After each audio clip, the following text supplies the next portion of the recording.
ये acupressure therapy exactly work कैसे करती है? तो जहाँ भी कोई भी पेन, किसी भी तरीके का पेन अगर होता है तो 100% वहाँ पे कोई ना कोई ब्लॉकेज होगी। में नोज ब्लॉक हो जाती है, लोगों को स्मेल भी नहीं आती है। हाँ, साइनस देखा जाए तो बहुत छोटी-सी चीज़ है लेकिन है बहुत खतरनाक बीमारी। हेल्थ से रिलेटेड छोटी से छोटी प्रॉब्लम्स हो तो मेडिसिन को लेना प्रेफर करते हैं। फिर चाहे वो बिना कुछ खाए हो जाने वाला सर दर्द हो या फिर ज्यादा खाने से हो जाने वाला इंडाइजेशन, लेकिन हम सबसे पहले प्रायोरिटीज मेडिसिन को देते हैं। And this is also a hard fact कि हमारी जो मेडिसिन है वो हमारे शरीर को कहीं ना कहीं अफेक्ट करती है। काफी नेगेटिव इफेक्ट्स भी होते हैं। It can affect our heart, liver, kidneys and blood as well. But what if अगर हम बिना मेडिसिन के अपने शरीर की कुछ तकलीफों को दूर कर सके? And this is also possible with acupressure therapy. पर अब सवाल ये उठता है कि एक्यूप्रेशर थेरेपी काम कैसे करती है और इसके कुछ नेगेटिव इफेक्ट्स तो नहीं है? क्या ये अफोर्डेबल होती है? ऐसी तमाम सवालों के जवाब आज हम जानने की कोशिश करेंगे न्यूज के इस खास इंटरव्यू में, जिसके लिए हमारे साथ मौजूद है हमारे एक special guest mister Manish Verma, जो कि एक सर्टिफाइड एक्यूप्रेशर थेरेपिस्ट हैं और इन्होंने स्पेशलाइजेशन की है pain relief and holistic wellness में। So mister Manish, thank you so much for coming to air news. Thank you very much Tannu. Manish, actually सबसे पहले मेरा सवाल ये है आपसे कि ऐसे क्या वो की पॉइंट्स थे जिसने आपको है ना इंस्पायर किया कि आप एक एक्यूप्रेशर थेरेपिस्ट बने? ये तो मेरी ख़ैर पर्सनल स्टोरी है। Actually almost 15 years 16 years ago मेरी मम्मी को डिस्क स्लिप हुआ था और मैं मम्मी को ट्रीट कराने के लिए कम से कम 1.5 साल परेशान। उसके बाद उनको ट्रीट हुई और वो पूरी तरह से ठीक हुई एक्यूप्रेशर से। तो मुझे लगा कि यार बहुत लोग परेशान हैं, करना चाहिए। तो आई विल ट्राई कि आई आई ट्राई कि कौन अच्छा मास्टर है, कहाँ सीखना चाहिए, कैसा सीखना चाहिए। बहुत रिसर्च 6 महीने रिसर्च करने के बाद फिर मुझे हमारे गुरुजी मिले, डॉक्टर एके सक्सेना। उन्होंने हमें सर्टिफाइड किया और उसके बाद 3 साल की प्रैक्टिस करने के बाद में फिर सर्टिफिकेशन दिया कि अब आप जाके अपनी प्रैक्टिस करो, लोगों की सेवा करो। ये एक्यूप्रेशर थेरेपी एग्जैक्टली वर्क कैसे करती है? एक्यूप्रेशर थेरेपी देखो इसका मैं आपको बताता हूँ। इट इज़ एक्चुअली हमारी बॉडी पूरा चलती है ऑक्सीजन पे। ऑक्सीजन पूरी बॉडी में फ्लो होता है ब्लड के थ्रू। तो जहाँ भी कोई भी पेन, किसी भी तरीके का पेन अगर होता है तो 100% वहाँ पे कोई ना कोई ब्लॉकेज होगी। तो एक्यूप्रेशर क्या करता है, हम उनके कुछ ट्रिगर पॉइंट्स होते हैं एक्यूप्रेशर में, हर एक चीज़ का एक ट्रिगर पॉइंट होता है। आप जब उस पॉइंट को प्रेस करते हो तो वहाँ ब्लड प्रेशर के साथ एकदम भागता है। तो जो ब्लॉकेज होती है उसको दूर कर देता है। Okay. जैसे आपने देखा होगा घर में टंकी का पाइप होता है नॉर्मली, जिससे हम प्लांटिंग करते हैं, वाटर प्लांट करते हैं। तो उसमें जब बेंड आ जाता है तो हम क्या करते हैं, उसको प्रेशर बनाते हैं। तेज से टंकी खोल देते हैं, उसके बाद प्रेशर से पानी जाता है तो वो सीधा हो जाता है। बहुत सिंपल सी साइंस है। There is a term called acupuncture reflexology, जो कि अल्टरनेट हुँ। मेडिसिन भी बोली जाती है। तो what the exactly difference in acupressure and acupuncture, and ये नेगेटिव मतलब इनके कुछ नेगेटिव इफेक्ट्स भी हैं कुछ? ये फॉलो अप क्वेश्चन है मेरा। देखिए, ये क्वेश्चन बहुत अच्छा है, बहुत लोग इसको लेके कन्फ्यूज़ रहते हैं। Basically reflexology is acupressure, not acupuncture, ठीक है? एक्यूप्रेशर में थोड़ा-सा बारीकी का फ़र्क होता है। एक्यूप्रेशर में हम पॉइंट्स हाथ से प्रेस करते हैं, टूल से प्रेस करते हैं। एक्यूपंक्चर में हम निडल का इस्तेमाल करते हैं।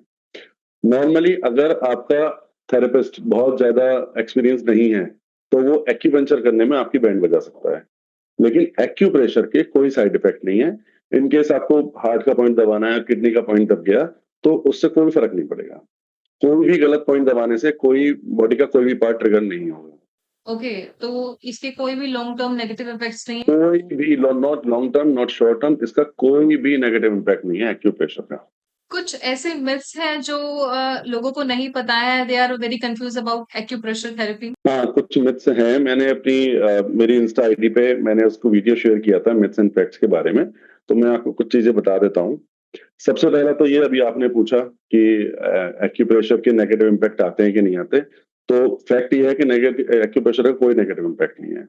दूसरी चीज़, लोग कन्फ्यूज़ होते हैं कि एक्यूप्रेशर कराने से रिज़ल्ट मिलेगा कि नहीं मिलेगा और लॉन्ग टर्म मिलेगा कि शॉर्ट टर्म मिलेगा। तो मैं लोगों को बताना चाहूँगा कि एक्यूप्रेशर का जो ट्रीटमेंट है, वो बॉडी पार्ट पे होता है, ना कि डिसीज़ पे होता है।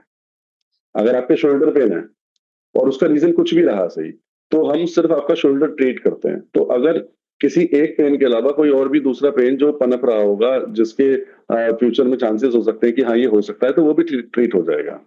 और अगर कुछ पॉइंट्स पैर में या हाथों में होते हैं जिनकी ओवरलैपिंग होती है, ठीक है? तो उन पॉइंट्स पे अगर प्रेशर डालते हैं तो वो दो बॉडी के दोनों पार्ट ट्रीट होते हैं। तो ये एक दूसरा फैक्ट है। तीसरी बात ये है कि लोग ये समझते हैं कि इसके लॉन्ग टर्म इफ़ेक्ट आते हैं, नहीं आते, या एक बार ठीक होने के बाद ये दोबारा तो नहीं हो सकता।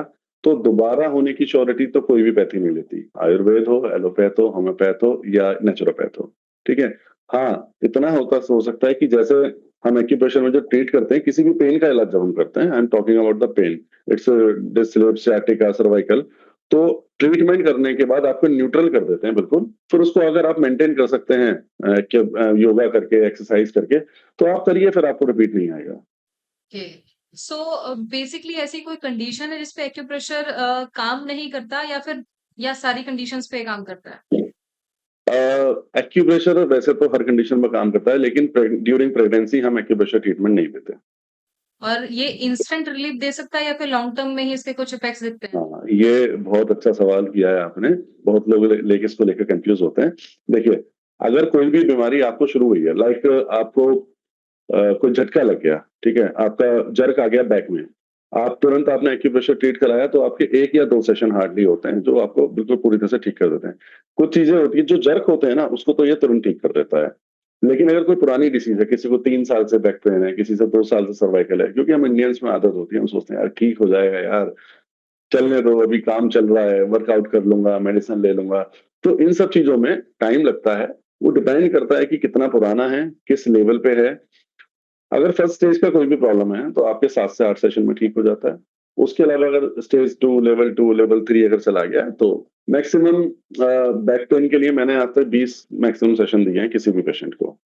ठीक है? पैरालिसिस एक ऐसी प्रॉब्लम है जिसमें रिजल्ट तो आते हैं, लेकिन बहुत स्लो आते हैं। उसमें कई बार 3 महीने, 6 महीने, 1 साल तक लग जाता है। वो डिपेंड करता है कि पेशेंट की विल पावर कितनी है, पेशेंट की एज क्या है, और पेशेंट कितना ठीक होना चाहता है। पॉजिटिव थॉट इसमें बहुत मैटर करती है, क्योंकि हम आपकी बॉडी से ही आपको ट्रीट करते हैं। ओके, तो बेसिकली पॉजिटिव थॉट्स काफी मैटर करते हैं। बिल्कुल, आपकी बॉडी से आपको ट्रीट कर रहे हैं।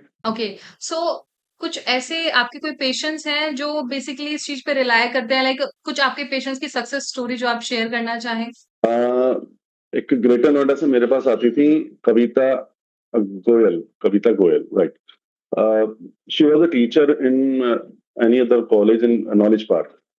तो वो रहती थी अल्फा फर्स्ट में, और 2 साल खूब धक्के खाए, किसी ने मेरा रेफरेंस दिया, मेरे पास आईं, तो मैंने उनको एक्सेप्शनल थेरेपीज़ बताई, 15 से 20 सेशन हम बता के चलते हैं, और 14 सेशन में उनका बैक पेन पूरी तरह से ठीक हो गया था।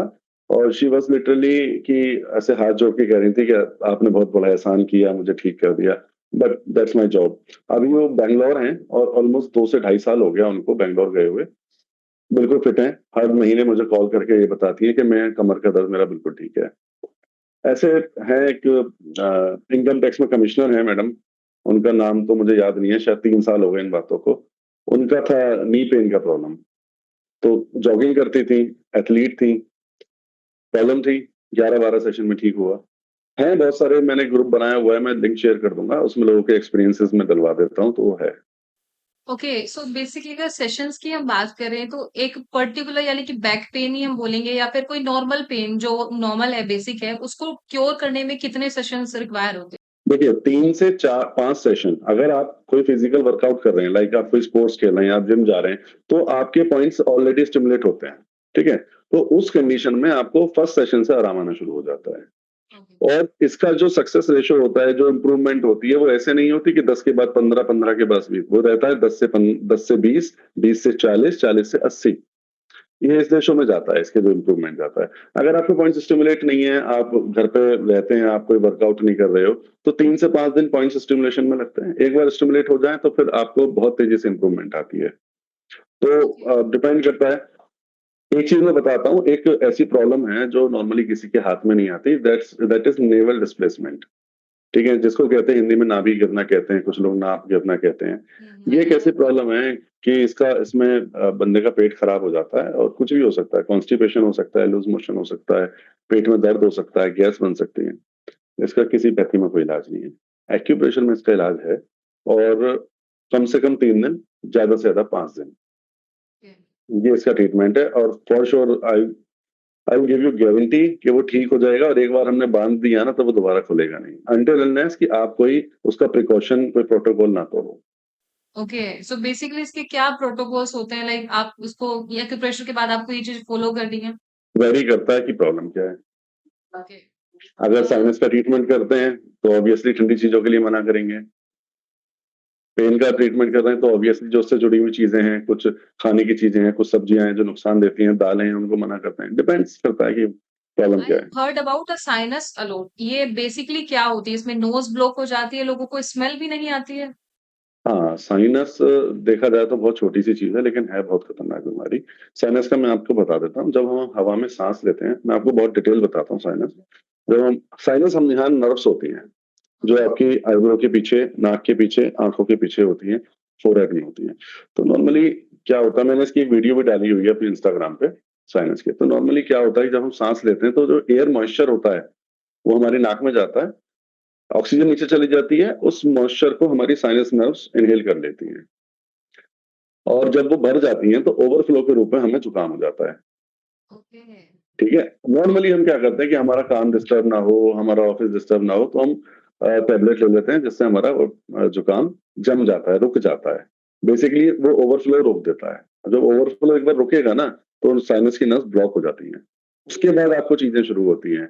आप एलर्जिक हो जाओगे, आपको अस्थमा हो जाएगा, आपको छींकें आने लगेंगी, नोज़ में इचिंग होगी, स्मेल आनी बंद हो जाएगी, आवाज़ बदल जाती है।